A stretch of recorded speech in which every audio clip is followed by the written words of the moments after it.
Chapal kebabs come from Afghanistan, and what makes them quite special is that they're made with beef and uniquely flavoured with pomegranate seeds. I'm adding my whole spices, so I'm going to be using coriander seeds, some cumin seeds and pomegranate seeds.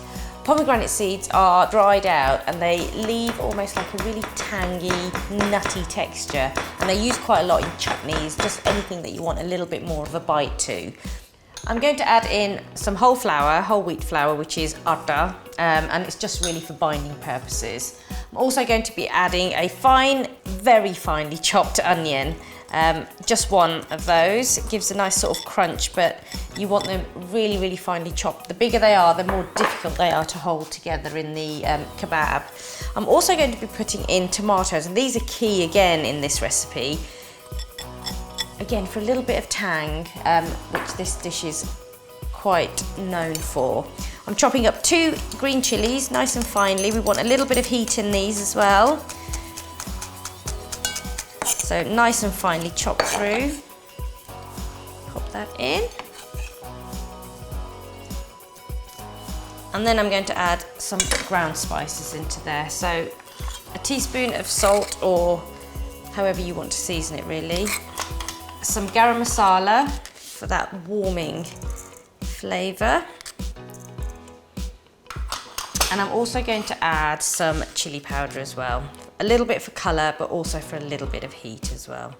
I've got some fresh coriander as well, so I'm just going to tear a little bit of that off. Again, nice and finely chop that through. I tend to use stalks and all, just make sure you chop them up really nice and finely. There's a lot of flavour in those stalks that you don't want to lose by throwing them in the bin. It's a real shame to not use the whole of the plant. Pop all of that in, and then this is the fun bit. You get your hands in and you need to squelch it all through. Make sure that everything binds together and comes together for these lovely kebabs. So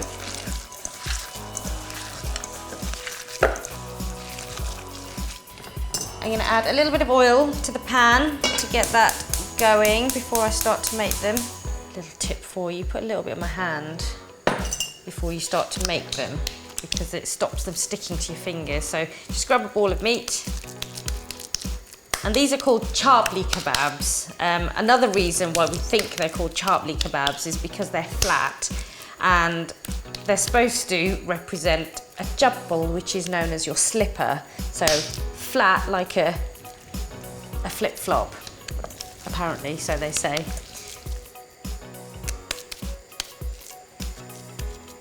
My oil's nice and hot, so I'm going to pop these in very gently to start cooking.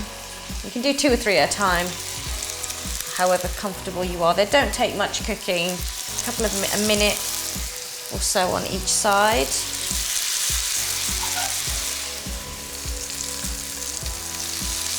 You can see they're turning a nice goldeny brown colour, which is exactly what we want. And as they come off, you just add another one on and get them all cooked through. If you're cooking these as a little starter, just pre-cook them and just pop them in the oven. They'll keep really nice and warm, and all they'll do is just get a little bit more crunchy, so you can eat them with your friends all together. You don't have to worry about slaving over the stove. Whilst those are cooking away, I'm going to have a quick taste. Some lovely tangy onions with chilies and lemon juice, and a bit of a dunk in some yoghurt there.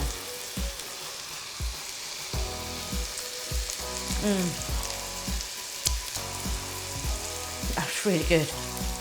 If you've enjoyed this recipe, I've got loads more snacks and starters such as vegetable pakora and samosas. Just tap the eye to see these recipes and make sure you subscribe to my channel.